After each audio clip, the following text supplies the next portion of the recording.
আসসালামু আলাইকুম। একটা কথা আছে না, আমি গরিব তো পুরা দুনিয়ায় গরিব। আমার ক্ষেত্রে বিষয়টা এরকম হয়ে গেছে। ফার্মেসিতে প্রত্যেকটা দুধ আছে, বাট আমার কফিলের মেয়ে যে দুধটা খায় ওই দুধটাই নাই।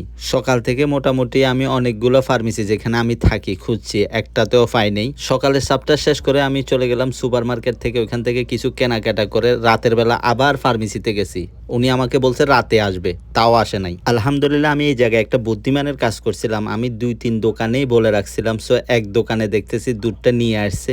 আলহামদুলিল্লাহ ওইখানে অবশেষে পাইলাম। আমাকে এতটা ফেরেশানির মধ্যে পড়া লাগতো না যদি দুধটা শেষ হওয়ার 2-1 দিন আগে বলতো। যদি দোকানে নাও থাকতো ফার্মেসিতে, আমি অর্ডার দিয়ে রাখলে ওরা নিয়ে আসতে পারতো। ওদের তো না, সেরকম না। ওদের ওই ফোনদের গোড়ায় বাথরুম আসলে তখন বাথরুম তোকাবে, এর আগে খোঁজ খবর থাকবে না।